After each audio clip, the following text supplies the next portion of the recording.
I didn't know we were filming it. No. Well, it's just in case. Just in case.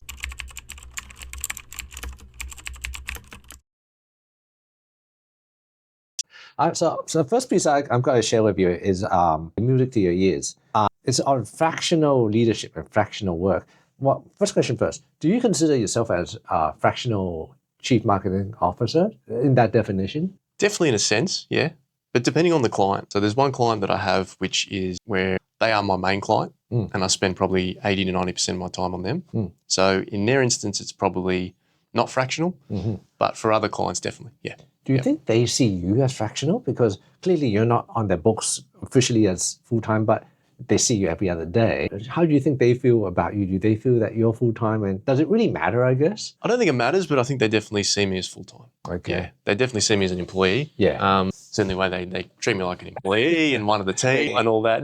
Maybe not to that extent, but no, they definitely treat me like an employee, like part of the team, rather than an external provider. Well, I'll share with you the stats. So here I've got stat number one. Fractional leadership has doubled in just 2 years. The number of fractional professionals grew from 60,000 in 2022 to 120,000 in 2024. Now, this is a USA website, so I'm not sure whether this is simply the numbers from USA or whether it's global. I've got some more stats, even more juicier. This is globally now. A fractional market hit 5.7 billion globally. That's that global fractional executive market has stopped 5.7 billion and is growing at, get this, 14% annually. So it's quite incredible. And I'm reading this and I'm not surprised because in our business, I'm looking at different streams of marketing where I'm needing just the very best experts. So the very best content creator, the very best Google AdWords person, the very best SEO person for organic SEO, the very best for events and conferences. And to pick the best, you kind of need to silo people off and go, okay, so this is the best. This is the best for this role. And then me, I just go in and tie them up. Are you surprised with these numbers? No, I'm not. No, I think these days, I mean, consulting's such a big thing these days, and it makes sense. I mean, there's a lot of marketing and a lot of media out there talking about, specialty and being able to specialize, whether it's in a niche or a particular industry or a particular within the marketing space. And I think it's good to have your eyes focused on that and say, well, the experts that are in that consulting space are available to me rather than an employee. So it's good to have access to that, and technology gives you that ability to be able to track those people down and I think find the right people. I think the most important thing for someone who's hiring the special skill sets is at the end of the day, I see it as you still need someone that knows enough in order to ascertain whether the work coming through is quality. Like, do you know enough about marketing? Enough. I'm not the best at it, but I know good work when I see it, and I know bad work when I see it. Yep. There's a couple of things that are really interesting here as well. So they say 73% of fractional professionals have 15 years of experience, 15 plus years, and the demand for fractional leaders grew 68% year on year. Do you yourself use marketers, fractional marketers for specific streams of work? Yeah. Perhaps for, SEO? Yeah, we have. Certainly have before. Certainly web developer. Like we've got a very specialized web developer that's not necessarily a search marketing expert or an SEO expert. Yeah. And then for social media, we've got expertise in that. We've used an agency previously, and they're again very specialized, very focused on that one channel. Yeah. I think you need to understand the measures of success. So back to your point, how would you know? You've got to know what those measures of success are. And I think in social media, everyone talks about vanity metrics and view counts and clicks and things like that. The starting point, yes, is views, and you need to have a lot of views. And we're in that attention age, so that's very important. You've got to make sure that you're ticking that box first before anything else comes off the back of that. But it's also quality. Who's viewing it? Is it your commercial audience that you're trying to target? Are they the right fit for your business? Or is it just the general public who want to laugh? And sometimes there's a mix of both. There's two schools of thought. You can either build a really big following of a lot of generic and sort of a general population of people, and then within that subset, you'll have those that are going to buy from you, or you can be very targeted about who you approach and just engage that one particular channel who are your ideal buyer. There's a complexity that I'm going to throw into the mix with that one, because I totally understand marketing leakage. The people that are viewing your content, they're not your customers. Maybe they're literally a child. But the spanner I'm going to throw in the mix is the way the algorithms and your metas, your TikToks, how they operate. I've read somewhere that the TikTok algorithm is especially insidious, where it's just incredibly powerful on just capturing and displaying items that people, they think that you want to view. And it matters in this conversation because to tickle the algorithm in any of these platforms, you need to have content that essentially is shown to your 5-year-old that's engaging with it, through to their 80-year-old grandmother that's engaging with it.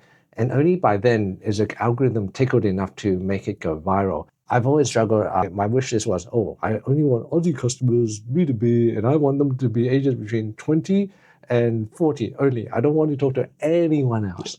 But if I was to do that, and if I was successful in doing that, I know that the AI would penalize me so much that I'm never going to achieve my objective. So that's the span I'm going to throw in the mix. Yeah, and that would draw back to, I suppose, trying to build that big general audience. Yeah, and fuel on the back of because that's what's going to tickle AI. Yeah, yes, by the algorithm. I like it. Tickle the bots. I like it. Yeah. Well, that's the first one that I wanted to share. From your end, what interesting stats have you got? Yeah, definitely something interesting. So my specialty is in B2B marketing, particularly around the professional services space. But this would apply more specifically to LinkedIn B2B marketing. And for anyone that knows my day-to-day, LinkedIn is my favorite place to advertise. And certainly, I think it works very, very well if you know what you're doing. If you've got some good advertising on there, it works really, really well. It's a commercial hub, essentially. So here's a tip. If you're a B2B advertiser using LinkedIn, the holiday period around the Christmas and New Year's is a golden opportunity to be advertising and be marketing on there. I hear from a lot of business owners that during that period, no one's making buying decisions because they're going on holidays, they're off work, all those kinds of things, which is all very true. So that's absolutely true. People are not going to be making those big decisions around the Christmas holidays, but that doesn't mean they're not going to be thinking about what changes can I make in my business. Especially business owners, they might never switch off. They could be on vacation in Venice. I swear to God, they would still be thinking about work. Exactly right.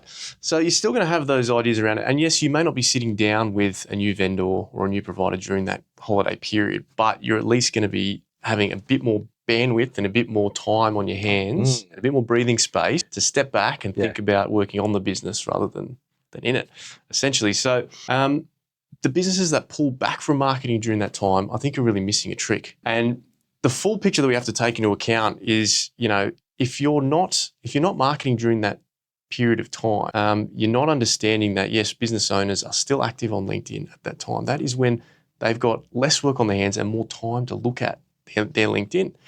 So I think you're leaving money on the table if you're not advertising then. And for instance, we do lead gen marketing, a lot of direct response. And, chances are someone's not going to be looking at your ad at that time and going, I'm going to sign the dotted line right now. There's a process. We understand there's a process in B2B. Yeah, exactly. There's a process of rapport building and trust building and that whole, establishment of trust before the relationship actually kicks off or they sign a dotted line. But with attention and eyeballs, that's the time where you need to be hitting those platforms and being really active, because there's two reasons for that. One of them is that, yes, it comes back to the business owner. They've got time on their hands. They're more likely to be hitting LinkedIn. But the other one is, because a lot of companies are offline at that time, they're not going to be able to monitor their ads. They're probably going to be pulling back from their market. Give you a chance. Yes, it's true. Yes. Yeah. So it gives you a chance to then push forward and actually be in an advantageous position. That's very smart. Yeah, because when we do advertising, admittedly, every time we ramp up our advertising, we ramp it up during the busy periods when everyone is bidding up the adverts and they're costing crazy amounts of money. That's right. You're right. When it's off-peak season, we don't do nothing. And we realize, the cost per click in case of Google AdWords goes down dramatically. Yeah. And we don't take advantage. So I think I learned something new to take advantage of that. Definitely have a crack at it. So I went through some of my stats and my numbers, and I compared the 4-week period from mid-December to mid-January. I compared that with the 4 weeks prior to that, so mid-November to mid-December. Yep. We have a 55% lower cost per result, so cost per lead, 122% more leads per dollar spent. And that obviously translates to more clients for us and more dollars in the bank. Incredible. Yeah. So it makes a big difference. Yeah. And these are your own stats, or are these industry They're stats? my stats. Yeah. So I went into the LinkedIn engine. Yeah. I've looked at the numbers. I've gone back to HubSpot, compared them with the client numbers and lead lists. And that's, And to be sure, when you say LinkedIn marketing, are you talking about the LinkedIn paid ones, or are you talking about the posts that you put on LinkedIn, or a combination of both? Definitely paid.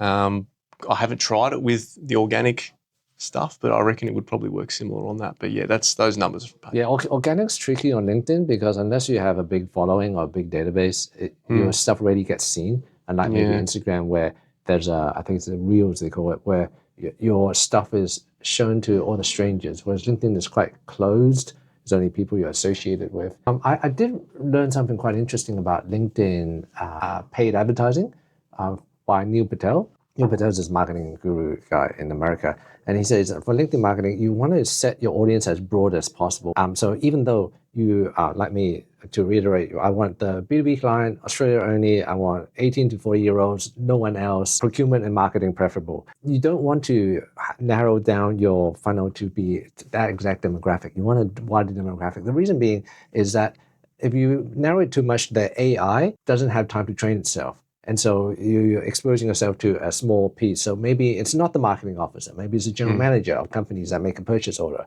The AI would not know if you narrow yourself. So having a broad range, what it will mean realistically is that your initial campaign would be a lot of marketing leakage, a lot of money wasted, click spend on people that are not your customers. But the great thing is that over time, hopefully a short space of time, the AI gets to learn and it starts to see, the people that are engaging with you are this particular cohort of people. And then over time, in a short space of time, it will start showing these to this specific cohort of people. So that was, it made perfect sense. In the age of AI, it could learn very quickly. And for the market for LinkedIn, it makes perfect sense as well, because the more ROI you get, then the more incentivized you are to advertise more with LinkedIn. Exactly. So that was a mind-boggling sight, and I am going to give that a try as well. Yeah, I'm going to have to definitely give that a try. There's an option on there. There's a little tick box where you can expand the audience based on what the platform thinks in terms of, and that would probably be following. That's probably principle or a similar way of thinking on that. Yeah, yeah, that's really cool. Yeah, absolutely. I should use that.